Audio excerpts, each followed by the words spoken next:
I'm going to start a little bit by talking about the company first, and then we'll go on to the topic of Trezor. So, many of you might know Trezor, but SatoshiLabs, the fact that SatoshiLabs is the one company behind Trezor is not very much known. And so I want to introduce it a little bit, including our other projects. We are a group of enthusiasts, not intellectuals, I wish I could just say intellectuals, but programmers and just fans of cryptography, cryptocurrency, and all the things that's related. And our mission is to make our technology available to the general public, everyone around. So yeah, one of our first projects is Slush Pool. It was invented as the world's first mining pool and the only one of the first generation mining pools that's still running. It opened in 2010 and it's mining since. Up to date, we've mined more than 1 million Bitcoins, which translated to today's value is more than $1.5 billion worth of Bitcoins. It has a unique voting system. You can choose whether you support Bitcoin Core or Bitcoin Unlimited. Yeah. The next project that we have is CoinMap. It was introduced in 2013, and it's the map of all Bitcoin accepting venues. It's crowdsourced, so you can choose to list your shop organization there. And yeah, you can see that by today there has been already more than 9,000 venues registered. Our company has also done many contributions to the Bitcoin environment, Bitcoin community, starting with the name Bitcoin Pool and its tracking protocol, which is today the only main protocol used for mining pools. We've also co-authored several Bitcoin improvement proposals, including the BIP39 mnemonic code for generating deterministic keys for wallets. These are the words that serve as your recovery seed. And the Bitcoin 44, the hierarchy of the multi-account wallets, and including our own SatoshiLabs improvement protocol, which lists the derivation paths for all the coin types. This protocol is used by many software wallets as well as hardware wallets to determine the derivation path. But let's talk about Trezor. This is the reason why you guys came today. I don't want to bore you with our other projects. So let's start with the question, what is actually a Trezor? There's a simple question to answer. It's a hardware wallet, right? But really this doesn't tell you anything often. So let's translate it into better language. A hardware wallet is basically an easily spendable, is this quite working? It's basically an easily spendable cold wallet. What does this mean? It means that when you plug it in, it works. It's a warm wallet. When it's unplugged, it's a cold wallet that nobody can touch, nobody can spend from, meaning it's completely safe when it's separated from the computer. Its purpose is to isolate and protect private keys. The private keys are stored exclusively on the Trezor. Whenever you use it, all the computations using the private key are done exclusively on the Trezor, meaning that the computer that it's attached to does not know the key. The Trezor also features display on which you should confirm all the transaction details, including the transaction address and transaction value. This is so you don't need to trust the computer. You only trust the device that you own. As I said before, it works only if it's plugged in. It does not feature a battery. This is a design. This is intentional design because you don't want to have something happening in your background when you're not using it. It can only work if you plug it in and authenticate yourself with your PIN. And this is related to the previous point. It has a limited communications channel. There's no Wi-Fi. There's no Bluetooth through which malicious acts can happen in the background. It only works through USB. And what I like to say about Trezor is there's no sacrifice to your convenience. You can plug it to your computer and use it with your computer. You can also plug it with your Android phone and use an Android as the front end for your Bitcoin transactions. Now that I hope that you know a little bit more about Trezor, I want to say a little bit about why do you need a Trezor. Why do you need a hardware wallet and not, say, a software wallet or a paper wallet? Well, a paper wallet has the benefits that it is offline and it is isolated too. The keys are on the paper. There's nothing that you don't need to trust anybody else than the paper itself. The negatives of a paper wallet is that it's difficult to spend from. Firstly, you need to trust the portal, the machine that you're using, that it will not steal your keys, and you have to trust it that it's going to send the transaction to the right address that you're telling it to. Second of all, there's no physical protection for a paper wallet. Anybody that can get to your paper wallet can use it. There's no PIN, there's no password. The only way you can save it is to put it away into a safe place.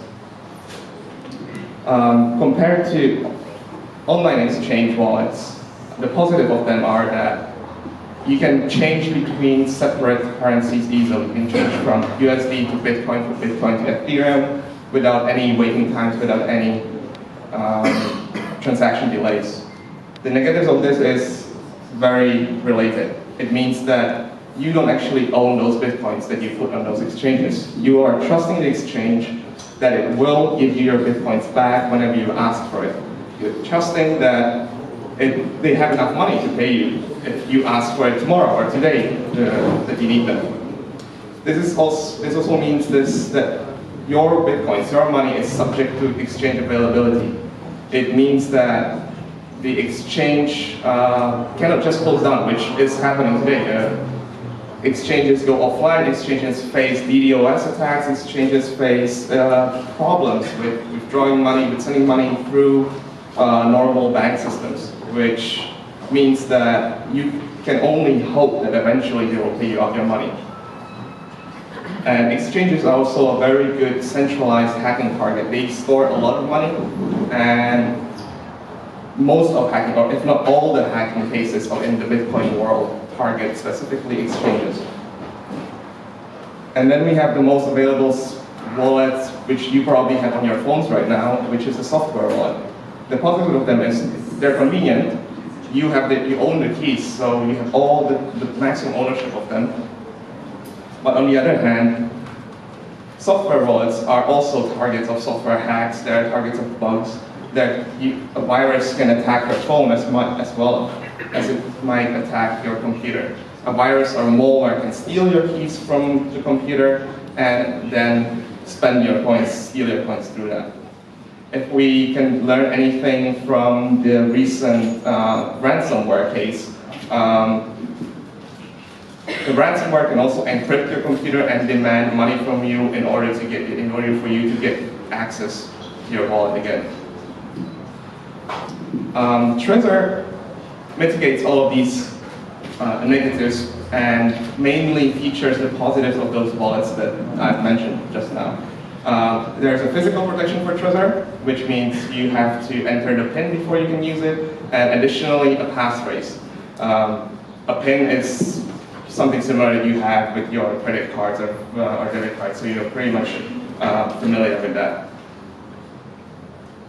And also, if you lose your Trezor or your Trezor breaks, then you can always get another Trezor, or you can always use the recovery seed that you had when you first used your Trezor with any of the compatible wallets. This also, I have to reiterate that anybody with access to a recovery seed will have access to your coins. Therefore, this backup is basically a paper wallet that you have to store away and that you only use when you need to recover your Trezor. One of the most common questions that we have is, can Trezor be used on a computer with malware? Can it be used with a computer that is ridden with viruses? And the answer is absolutely yes. This is the reason why you isolate your private keys to a different separate device. Let's consider these three scenarios. A malware sends fake Bitcoin address into Trezor. So you enter address, and the address that shows up on and the address that the computer sends to your Trezor is different. That is no problem. You can verify the two addresses on the Trezor display and on Trezor computer. And if you are still unsure, you can verify the address on the Trezor display with another channel, like on your phone or your tablet. With this, you are only after confirming this, you should send your large transactions. Malware listens. What happens if the malware listens to the recovery words when you recover your Trezor on your computer? The recovery process is run in a very random order, and even if it listens to all of your 24 words, there are still 24 factorial combinations possible. This is a very large number, 6.2 to the power of 10 times 10 to the power of 23 possible orderings. And we also have a new recovery method, which is called the advanced recovery, which completely skips this writing down of the words on your computer. Instead, you enter it on a specialized anonymized PIN pad. The details we'll go through in the workshop after the break.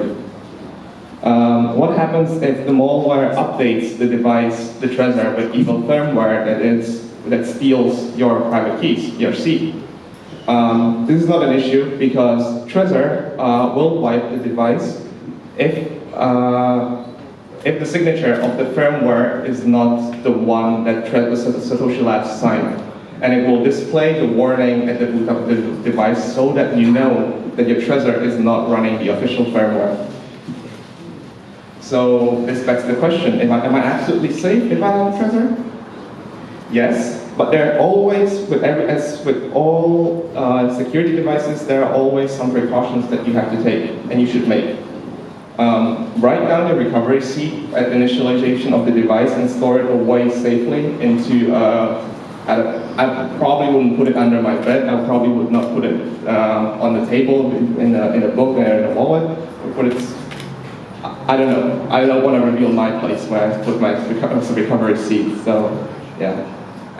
Do not reveal your PIN to anyone. This is the same as you wouldn't reveal your PIN of your debit card to anyone that you don't want accessing your bank account. And optionally, do not reveal your passphrase. Again, the recovery seed is the key to your bitcoins, even without the Trezor. The Trezor is only the device that makes spending out of with the recovery seed easier. So far, I've been talking about Trezor as a Bitcoin wallet, but this is a common misconception that Trezor is only a Bitcoin wallet. It is actually a multi-currency wallet. It supports the leading cryptocurrencies that are on the market right now, including Ethereum, Ethereum Classic, Litecoin, Namecoin, Dash, Dogecoin, and Zcash, and as well as Ethereum 20 tokens. Most of the coins can be spent from a Trezor wallet. Other coins can be spent using third-party integrations. So let's talk about Trezor Wallet, the web interface for your Trezor. This is what you will see when you navigate to wallet.trezor.io. It will ask you to either install the software that you need to communicate with Trezor, or just plug your Trezor in. Trezor Wallet cannot be used without a Trezor. Notice that our wallet has been translated into Ukrainian and Russian too, even though there are some missing translations due to the last updates. If there's anyone that would like to help on these translations, we would welcome such help. This is how the wallet looks after the last redesign. You have all the most important information appears right on top, with the transaction history coming up next. On the left, you can see the number of accounts for one currency. For one Trezor, you can have up to 10 accounts.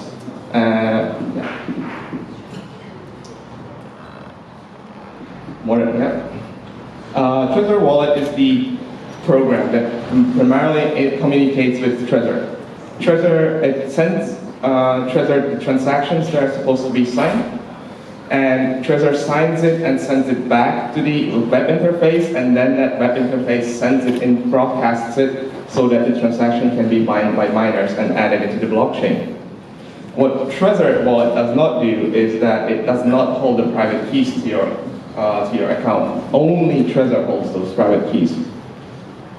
It does not sign the transactions. Only Trezor signs the transactions and then sends it back to the interface. And as I said, it cannot be used without Trezor. Using Trezor, the wallet, you can interact with these 4 currencies: Bitcoin, Litecoin, Dash, and Zcash. I know that I've said there are more currencies supported. Those are supported in the firmware and can be used with third-party applications connected with Trezor Connect, which is our open-source API for all integrators. The most practical integration for normal users is the integration with my Ether wallet, which is, I realized a few days ago, translated into Russian. How does this work? You plug your Trezor in, you navigate to either send ethers or view my wallet, and then plug in the Trezor, choose Trezor, and my Ether wallet is going to ask the Trezor to export a public account, master public account, public key. With this, it gets access to your addresses that you own, and it can look up in the blockchain how many ethers do you actually have. After this, you can use the ethers, you can send the ethers to whomever you want to. The transaction details are going to be sent back to Trezor, and Trezor has to sign the transaction before it is transferred back to my Ether wallet and broadcasted to the network. The same way Trezor wallet works. But Trezor is not only limited to cryptocurrency. You can use it for general security of your internet accounts too. Trezor can serve as your U2F token. U2F is a universal second factor, which is the more secure method of two-factor authentication. You basically log in with your username, with your password, and then you have to plug your Trezor in order to finish the login process. That's how it looks when you try to log in on GitHub with U2F enabled. We also have the Trezor Password Manager, which is the only password manager in the world right now that does not use a master password to encrypt your password entries. Instead, it uses hierarchical deterministic keys to save and encrypt every single password by its own, so that when you decrypt your account, decrypt your password manager, not all the passwords will be decrypted, but only the ones that you are using. And you have to confirm this decryption process on your Trezor device. This on the right, you can see how the password manager looks like. It's a beta version, so there are some functions that are missing, but we are working on improving it. And as I previously said, you can use Trezor on the go, Trezor on Android with the Android device. There's a Trezor Manager application which lets you manage the Trezor device without a computer, and you can use Trezor with Mycelium as the front end for spending out of Trezor while you are on your way. I guess this is everything for me for now. Thank you for your attention, and I'm open to all questions that you might have in the next. Good day. My question is about Android on the go for Mycelium. Is it all software or it is equipped to hardware? I mean Android application. So is it on the go? Is it application or still be a gateway to Android device or Trezor device? You mean if the Mycelium app is the application to Trezor? Yes. It is yes. You can use Mycelium to access the same way as it works with Trezor wallet. The Trezor sends the public keys and the addresses that it owns to Mycelium, and Mycelium looks up the balance on those accounts and shows it to you. Okay, so it is not my question. Yeah. My question was, is it Trezor device required, needed to work with Android? Or it is only Trezor application? Trezor application. Mycelium works with even without Trezor. It's a standalone application, and it's actually not developed by us. If you need to connect Trezor device to Android smartphone, which cable you're doing it? Like a standard micro USB? The phone needs to support a micro OTG on the USB on the go. So you plug in a micro USB to your phone, which has an ending of a normal USB-A, and then you can use a normal micro USB-A to Trezor. Okay, thank you.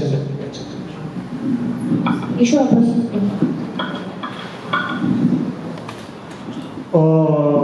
I want to ask you about Trezor source. I mean,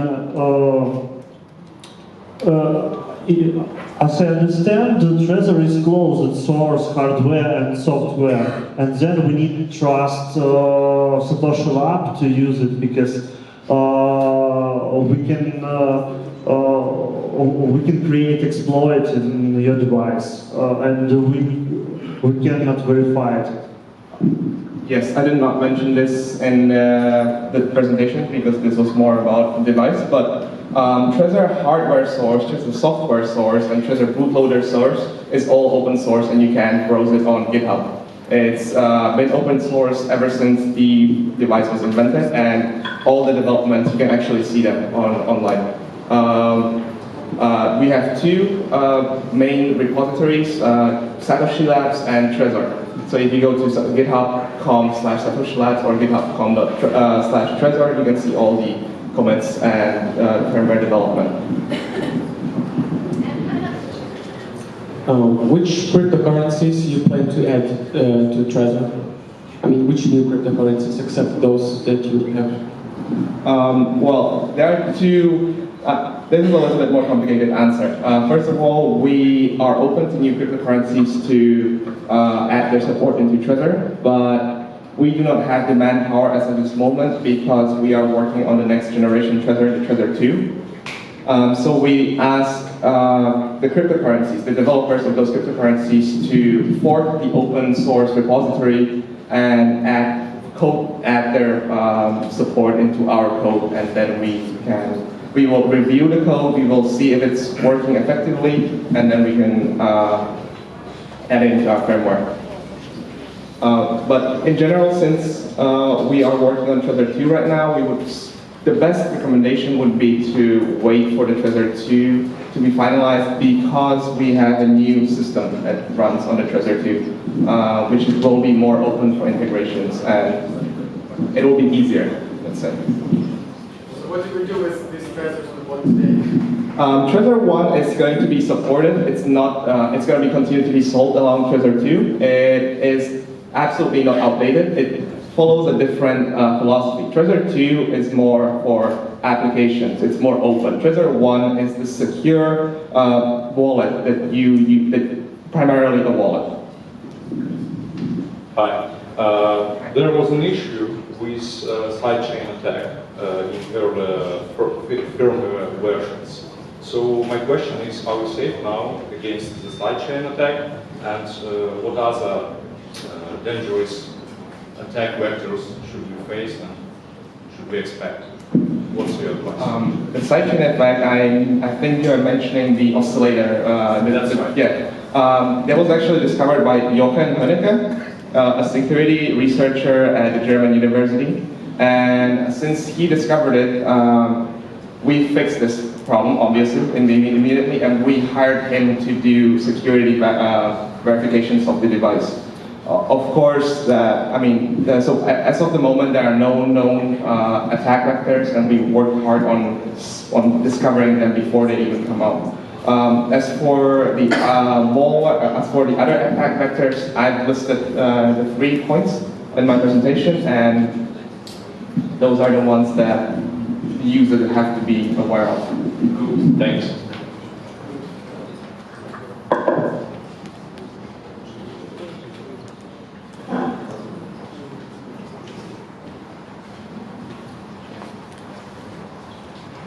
I have basically 2 questions. The first one concerning the competitors. For example, Ledger what do you think of your competitors? Is it worth to, are they the same or not? And please elaborate a bit. And the second question concerning the civil war in the Bitcoin community regarding this potential fork, Bitcoin Unlimited versus what is your position about it? Thank you. For our competitors, I think personally that the more competitors on the market, the better, because competition fosters innovation. As for the concrete competitors, I do not, well, as the company, I do not like to comment on them because, I'm sorry, I can't say anything about our competitors. For the Civil War, we published an article on our blog, I think last month, what would happen if a fork happens, if a fork occurs, the coin splits into Bitcoin Core and Bitcoin Unlimited. Our solution is we would support both coins. It would be listed in the Trezor wallet as Bitcoin Core and Bitcoin Unlimited. The company itself is neutral because the Trezor itself is agnostic. It does not believe which one is the right coin, if you want to say it. And our employees might have their own personal opinions. So that's their private opinions. But the company itself is neutral in this matter. One more question. Can you share with us the information how much Trezors do you sell, let's say, per year, or at least the magnitude, so that we understand what general public of it. I believe everyone who is a bit more than at least enough to be secured has the Trezor now. Yeah. I will have to disappoint you again. Our company does not share the sales data, but I can tell you that during the last half a year, we've ran out of stock twice. So the demand is very high for the device. Sorry. The new features on Trezor 2 will be colorful touchscreen display. It will use USB-C and it will run a slightly faster microprocessor. It will run on the new software firmware called the Trezor Core. And why I was saying that the Trezor 2 will be more friendlier to integration is that it will have a MicroPython interpreter inside of it. So integrators can write their applications in MicroPython, which is a little easier language to program in compared to C, which the Trezor 1 is written in.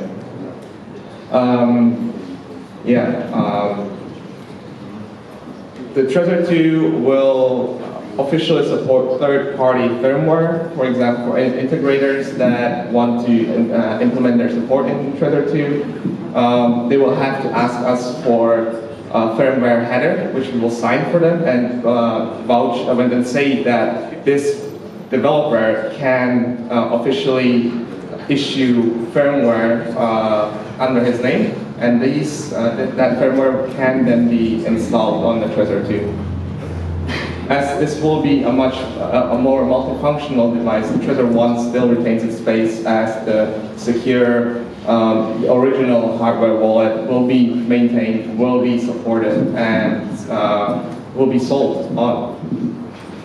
As for the price point, another favorite question regarding for Trezor 1 and Trezor 2, what happens to Trezor 1 after Trezor 2 is going to be released.